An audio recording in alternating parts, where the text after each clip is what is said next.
Guardian আছে, যারা অভিভাবক আছে, আমাদের চিন্তা থাকে মাদ্রাসায় নিয়েছি, যা দায়িত্ব সব উস্তাদের, যা দায়িত্ব সব কার উস্তাদের। আমাদের নিজেদের পক্ষ থেকে কোন ধরনের দায়িত্ব আছে এটা আমাদের চিন্তাই আসে না, এটা আমাদের কি আসে না, চিন্তাই আসে না। দেখেন একটা বিশেষ একটা বিষয়, যখন কোনো ছাত্র কোনো অনুমতি ছাড়া বাড়িতে চলে যায়, তখন মা বাবা জিজ্ঞাসা করে না তুমি যে চলে আসলে মাদ্রাসা থেকে, মাদ্রাসা কি ছুটি হয়েছে, এই কথা মা বাবা জিজ্ঞাসা করে না।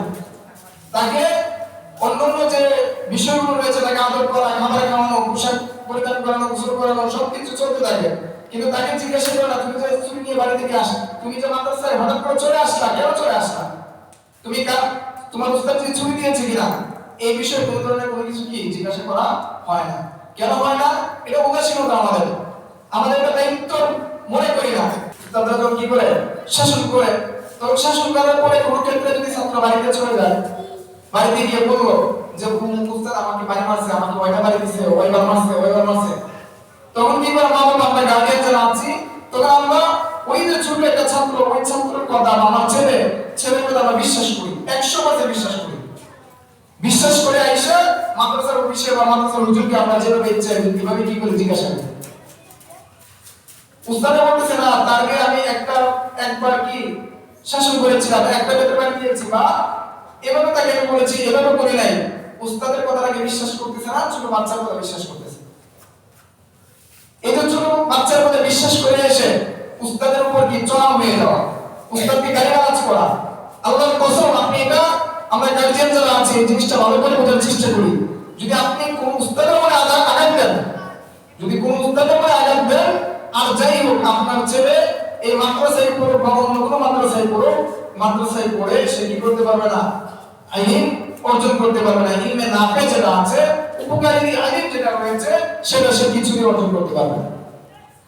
উপকারী ইলম অর্জন করার জন্য তার জন্য আবশ্যক হলো সে কি করতে হবে, সে উস্তাদের আদাব করতে হবে, এমনি ভাবে গার্জিয়ানদেরকেও উস্তাদের সাথে সদ্ব্যবহার করতে হবে। গার্জিয়ান যারা রয়েছে, অভিভাবক যারা আছে, তাদেরকেও উস্তাদের সাথে সদ্ব্যবহার করতে হবে। যদি আমরা সদ্ব্যবহার না করি তাহলে আমার বাচ্চার খাবার দাবারের কথা চিন্তা করতে হবে। ছেলেটা এখানে দিনরাত 24 ঘন্টা তেলাওয়াত পড়ছে, রাত্রে ঘুমানোর সময় আমরা সাধারণত যতটুকু ঘুমাই তার চেয়ে সে কম পাচ্ছে, এই জন্য তাকে তার খাবারের ক্ষেত্রে আলাদা আমাদেরকে চিন্তা করতে হবে।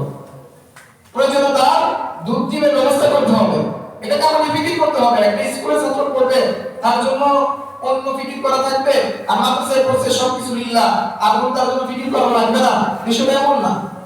তার জন্য সর্বোচ্চ চেষ্টা করতে হবে, তার শরীর স্বাস্থ্য কিভাবে ভালো থাকে, তার খাবার কিভাবে ভালো থাকে, এই বিষয়গুলো বুঝতে হবে। আরেকটা গুরুত্বপূর্ণ বিষয় যে মাদ্রাসায় কোনো নির্দিষ্ট কিছু সময় ছাত্রদেরকে বন্ধ দেয়, পরীক্ষা আছে, ঈদ আছে, নির্দিষ্ট সময়গুলো বন্ধ দেয়, এবং ভর্তির ফর্মগুলোতে বলে দেওয়া হয় এই নির্দিষ্ট সময় ছাড়া ছাত্ররা বাড়িতে যাবে না। এই ভর্তির নির্দিষ্ট সময়গুলো ছাড়া ছাত্ররা বাড়িতে যাবে না। তারপরে গার্জেনরা চলে আসে যে আমার ছেলেটাকে দিয়ে দেন, 3 দিন বাড়িতে থেকে আসুন, অমুকের বিয়া, অনেকের বিয়া, তার বোনের বিয়া, তার খালার বিয়া, তার অমুকের বিয়া, তমুকের বিয়া, যে চলে আসে, এসে কি বলে ছেলেটাকে দিয়ে দেন। উস্তাদ আপনি আসছেন, মাদ্রাসার কর্তৃপক্ষ আপনি না দিলে আপনি কি করবেন, বুঝবেন না, আপনাকে বুঝাতে পারবে না, এই জন্য মাদ্রাসার কর্তৃপক্ষ আপনার ছেলেকে অনুমতি দিয়ে দিচ্ছে, নিয়ে যাচ্ছে। আপনার ছেলেকে যে হুজুরের ছুটি দিতে চাইলেন না, আপনার কথার প্রেক্ষিতে আপনার ছেলেকে আপনার সাথে দিয়ে দিচ্ছেন, এটা কি আপনার জন্য কল্যাণ হচ্ছে, আপনার ছেলের জন্য কল্যাণ হচ্ছে, নাকি ক্ষতি হচ্ছে? ক্ষতি হইতেছে। এই জিনিসটা আমরা বুঝতে চাই না এবং আমরা চেষ্টা করি না নিয়ে যাই। মাদ্রাসার পক্ষ থেকে বলে দেওয়া হয় যে আপনার মেয়ের বিয়ে যদি হয়, আপনার ছেলেকে যদি বিয়ে খাওয়াতে হয়, আপনার মেয়েকে যদি বিয়েতে নিয়ে যেতে হয়, বেড়াতে যদি নিয়ে যেতে হয়, তাহলে প্রথম সাময়িক পরীক্ষার বন্ধ আছে, দ্বিতীয় সাময়িক পরীক্ষার বন্ধ আছে, বার্ষিক পরীক্ষার বন্ধ আছে, কুরবানিদের বন্ধ আছে। ওই বন্ধগুলোকে সামনে রেখে আপনার পরিবারের যে অনুষ্ঠানগুলো আছে সেই অনুষ্ঠানগুলো করবে, সেই অনুষ্ঠানগুলো কি করবে। এছাড়া অনুষ্ঠান যদি করেন তাহলে আপনার ছেলেকে জানাবেন না, আপনার মেয়েকে জানাবেন না, এই না জানানোর ব্যতীত কি করবেন, সবগুলো করে দেবেন। এতে কি হবে, আপনার ছেলের মনগুলো বেশি থাকবে।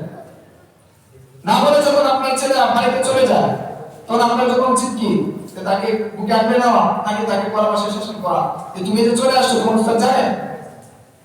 হঠাৎ করে একটা ছেলে আপনার বাড়িতে চলে গেল, আপনার বাড়িতে চলে যাওয়ার পরে উস্তাদ কোনো কারণে হয়তো ছাত্র আছে এখানে 25 জন ছাত্র, 30 জন ছাত্র, উস্তাদ অন্যদেরকে সামলানোর প্রেক্ষিতে আপনাকে ফোন দিতে মনে নাই বা একটু বিলম্বিত হচ্ছে। আপনার জন্য উচিত কি?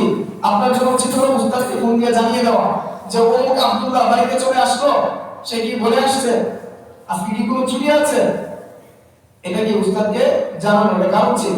গার্ডিয়ানের উচিত।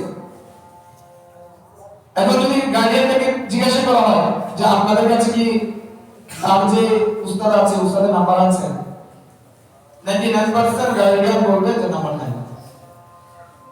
বাস্তব কথা এটা যে আমরা গার্ডিয়ান এই ক্ষেত্রে কি করি না, কোনো ধরনের লক্ষ্য করি না।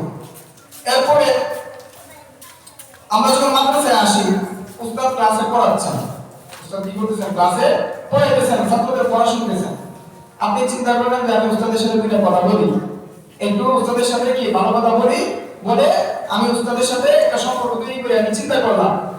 এই চিন্তা করার প্রেক্ষিতে আমি উস্তাদের সাথে কথা বলা শুরু করলাম, আমি 5 মিনিট উস্তাদের কাছ থেকে নিয়ে নিলাম। আরেকজন গার্ডিয়ান আসলো, সেও কি করলো, ওই উস্তাদের সাথে আবার কথা বলা শুরু করলো। কথা বলতে বলতে দেখে গেল সেও আর 5 মিনিট নিয়ে গেল, উস্তাদের কাছ থেকে 10 মিনিট নিয়ে গেল। সময় ছিল 1 ঘন্টা, 1 ঘন্টার মধ্যে 10 মিনিট চলে গেল। তাহলে এই যে আপনি 10 মিনিট নিয়ে গেলেন, এই 10 মিনিটের কারণে আপনি চিন্তা করেছিলেন যে শুধুমাত্র 5 মিনিট বা 10 মিনিট, ওই উস্তাদের সাথে 25 জন ছাত্র আছে, ওই 25 জন ছাত্র হক নষ্ট হয়েছে। 25 জন ছাত্র কি হয়েছে, হক নষ্ট হয়েছে। আমরা চেষ্টা করব যে মাদ্রাসার যে নিয়ম কানুনগুলো রয়েছে সেই নিয়ম কানুনগুলোকে পুঙ্খানুপুঙ্খ মানার জন্য, এবং সেটা আমাদের যেভাবে উস্তাদগণ বলেন, প্রতিষ্ঠানের যারা কর্তৃপক্ষ রয়েছেন তারা যেভাবে বলেন যে এই আমাদের ছাত্রদের পড়ানোর ক্ষেত্রে এই নিয়মগুলো আমাকে ফলো করতে হবে, আমার এই নিয়মগুলো ফলো করার ক্ষেত্রে পুঙ্খানুপুঙ্খভাবে আমরা চেষ্টা করব ইনশাআল্লাহ। আসসালামু আলাইকুম ওয়া রাহমাতুল্লাহি ওয়া বারাকাতুহু।